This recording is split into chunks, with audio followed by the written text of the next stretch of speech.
Yo, what's good? Welcome back to a new video.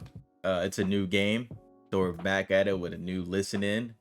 I know you guys loved this before, and I honestly stopped doing them. I don't know why. Well, I do know why. I just got lazy. So we're gonna try to bring it back, and this is the first episode for Black Ops 6. So I hope you guys enjoy it. And if you guys don't know what the listen in is, it's basically just me kind of going in depth, talking about the teams, the matches that I thought were interesting, and a few critical or key plays that I thought, you know, kind of swung the match or won the map.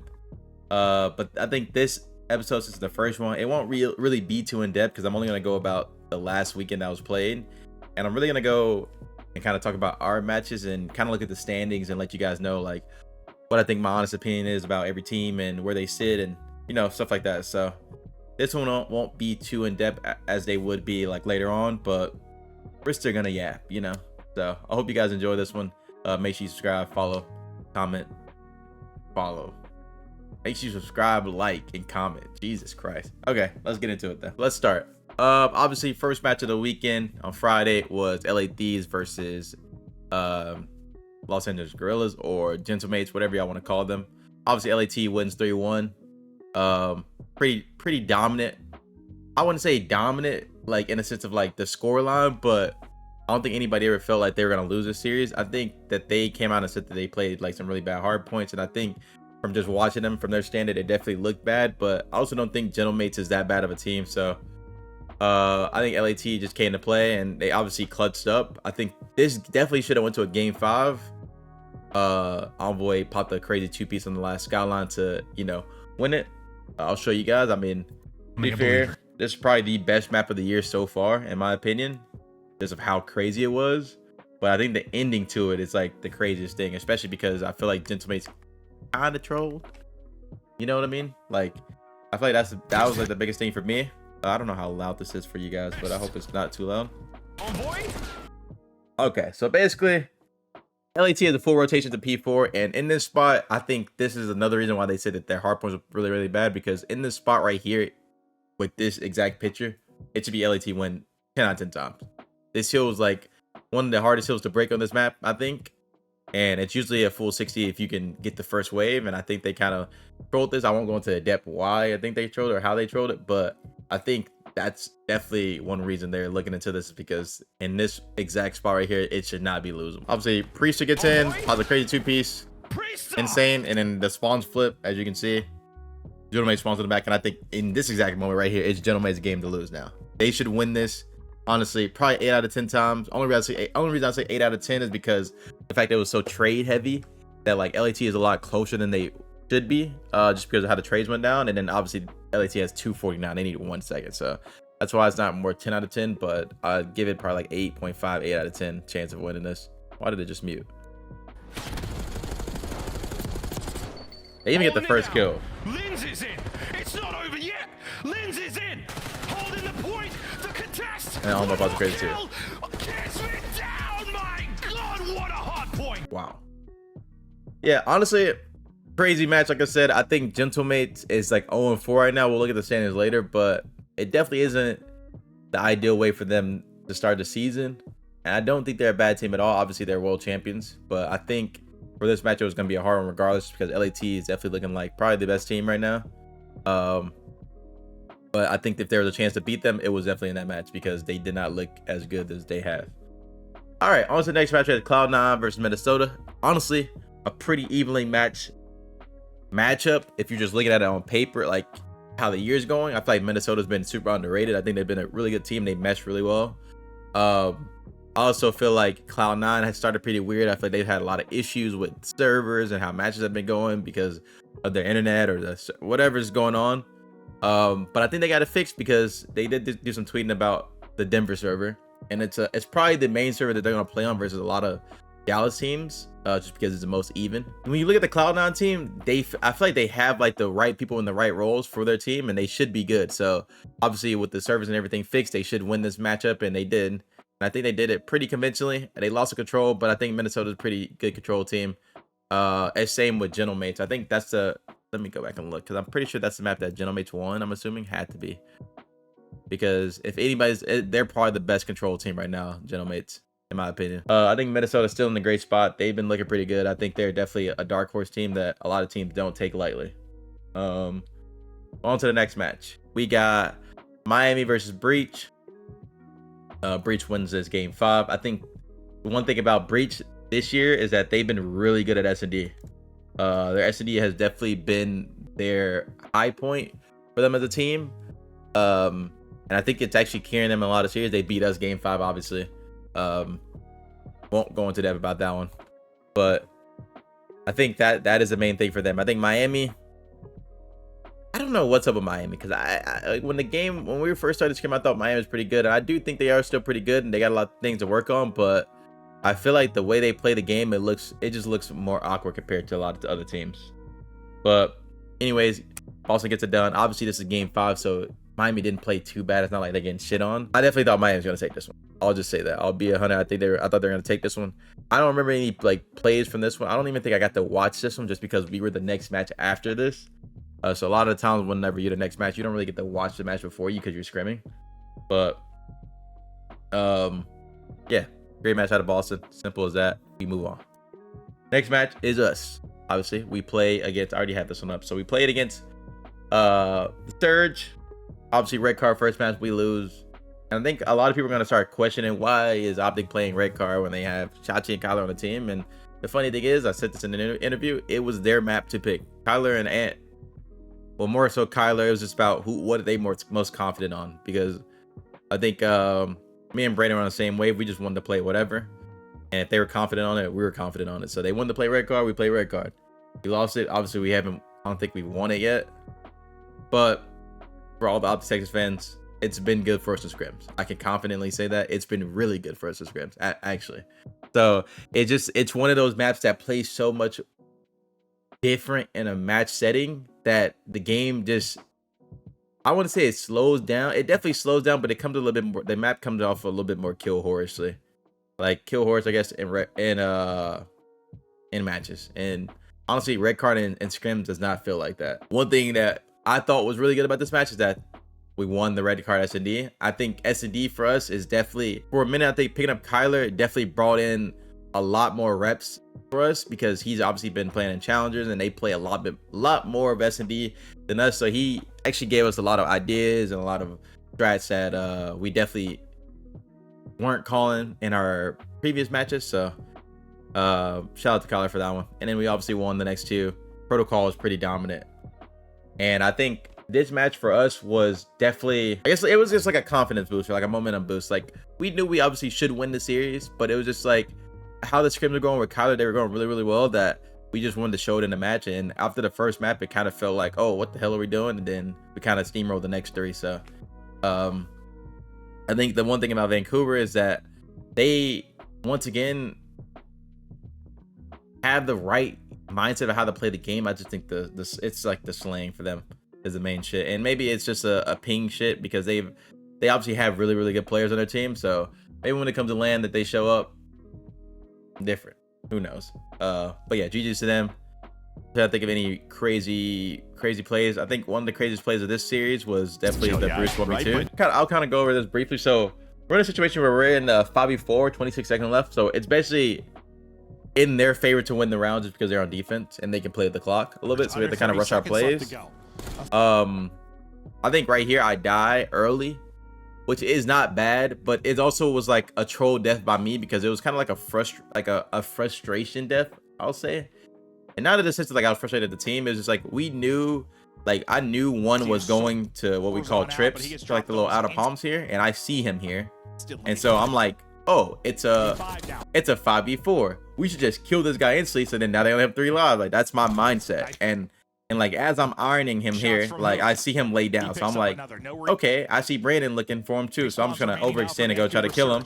And as I rush this, obviously his teammates are looking over him because why wouldn't they be? But also in the moment, I didn't feel like they were gonna be looking over him just because of how he was playing it, because it felt like he was playing like a no show, like nobody saw him, so he's gonna play no show and kind of like play, I guess, like gatekeep off the point. So I just tried to overextend and try to throw my life and try to get the 1, because if I got the 1, it's kind of like a 4v3 situation, and we obviously will win that one. But I died pretty early. 04 is able to take that one. Hoop now in trouble. It's 4v4. But I think like if you look at the minimap in this moment, like if I was to pick like the most important person that we need to kill, it's definitely one. You know what I mean? One's gonna be the one that stops us from getting on the point. He's also gonna be the one that, like, if he lives the longest, will ruin the round for us. So remaining now for Vancouver Surge. Under now in trouble. Third one.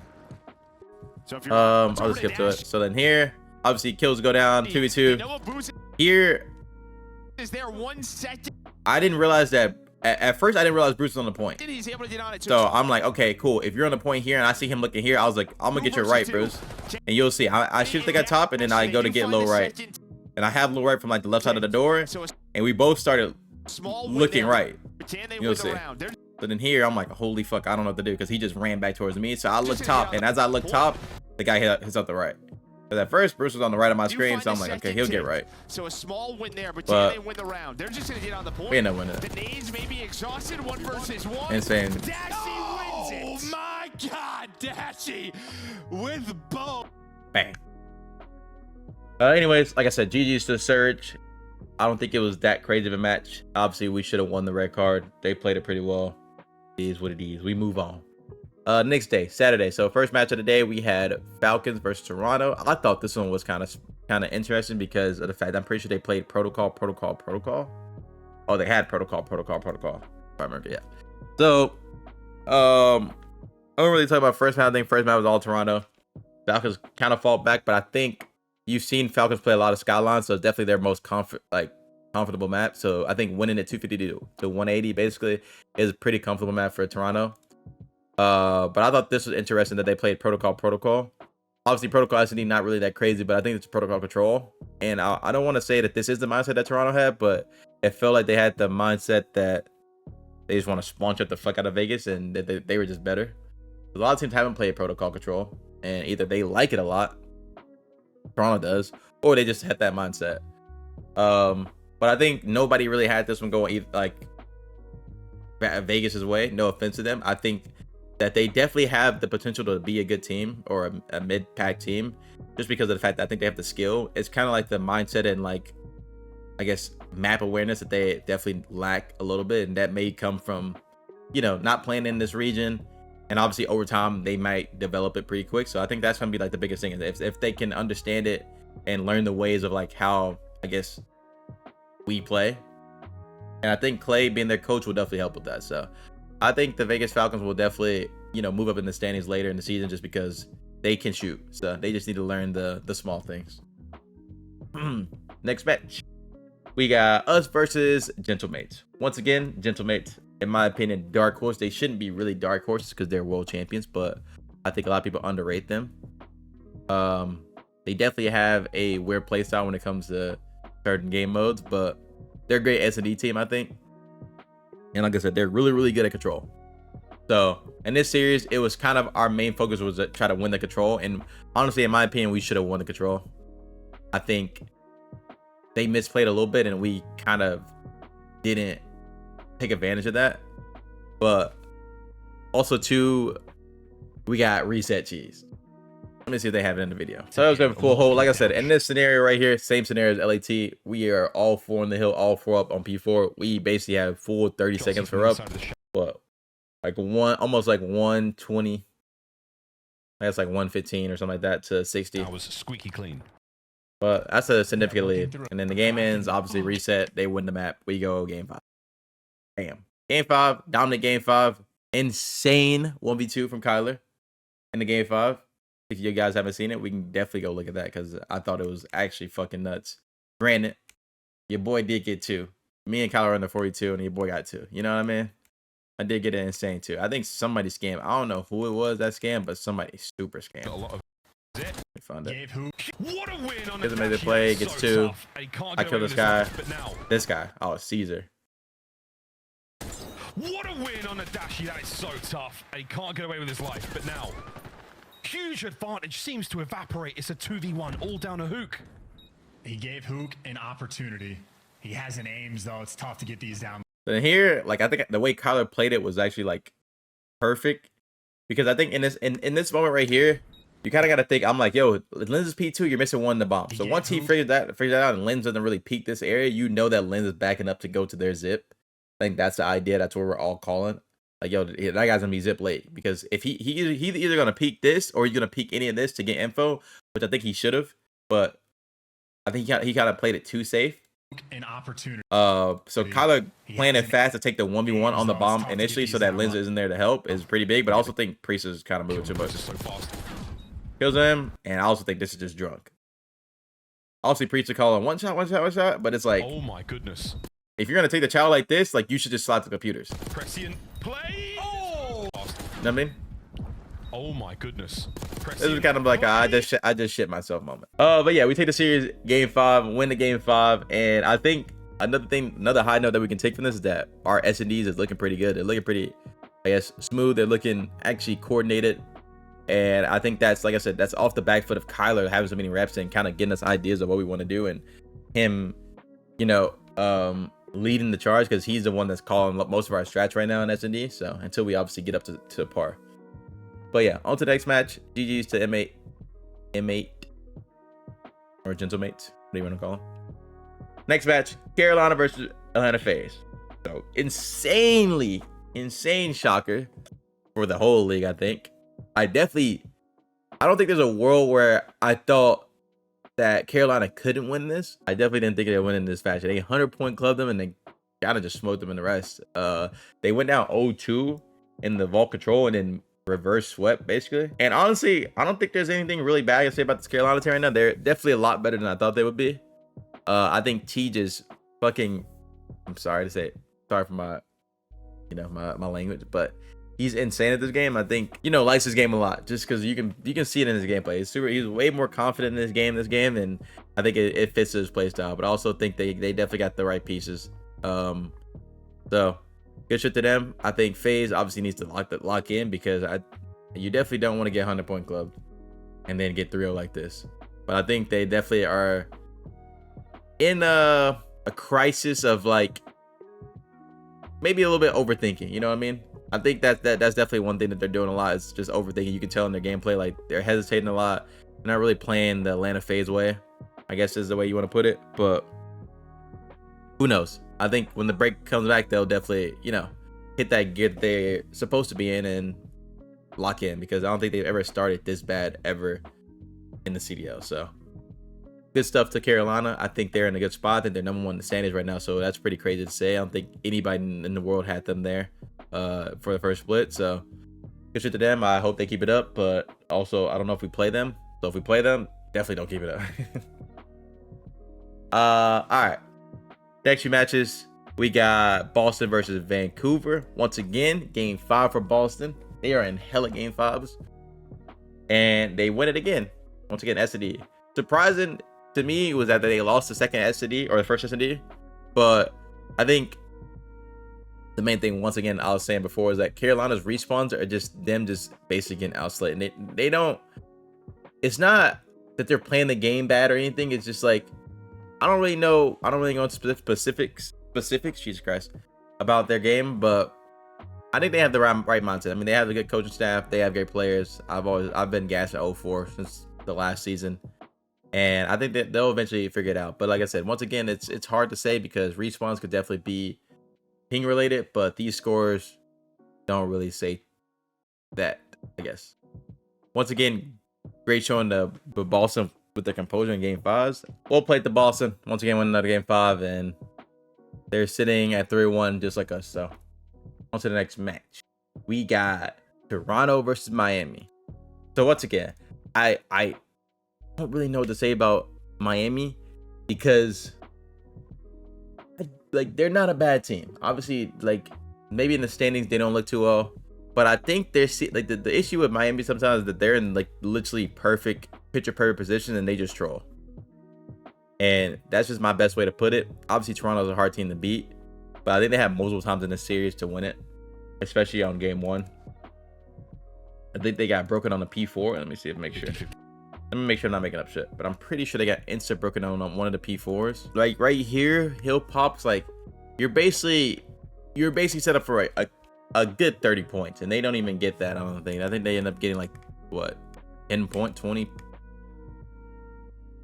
like 20 points. But I like I said, I think they're just putting themselves in the right spots and not really getting the kills. But I also don't. You can tell right here in this moment that they don't track names right or correctly.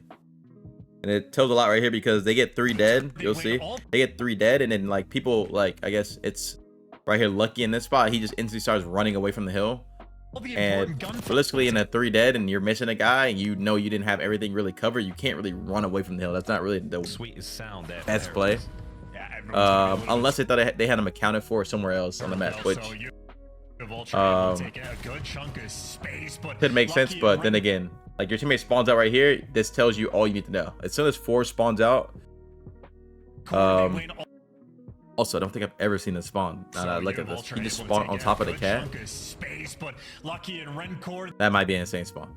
Anyways, Toronto clutches up game 5. I think they ran them in game 5. I'm pretty sure they literally super smoked them and it wasn't even close. I guess both F's and D's. I didn't see the first one, but I think Toronto is definitely a really good team right now. I think everybody had them kind of top 4 going into the season, but they've probably, I feel like, exceeded their expectation because they're definitely a top team right now, and probably like top 3 if anything right now, with FaZe not playing to their standards. So good job by Toronto. Great. I think they've been playing really well. Shout out to that boy Joe Thieves. I fuck with Joe Thieves. Next match we had Falcons versus Atlanta FaZe, and this one's funny because the Falcons had like opportunity to do the funniest thing in the world and beat FaZe, and nobody really had that happening, but it would have been insane if it did. Obviously my boy Draw is one of my best friends on Atlanta FaZe. I definitely don't ever wish to wish any like bad on him unless he's playing me, but this would have been funny, respectfully. With all due respect, it would have been funny, and we all think it. But they went to control, and you could tell how hyped they were. It was actually comedy. I love the Falcons. But I think XNeed super fried this map. I'm pretty sure he was absolutely world star. Like they got the gunny. The gunny ain't the issue, bro. The gunny ain't the issue. They kind of have the same issue with as Miami. They put themselves in like great spots and then either don't get the kills, or like they kind of like overly tweak or don't really watch the right things. Still, this kid's hand forever. Wow, Roxas and kicks shut down stuff from the middle, and now it's just down to the last handful of moments.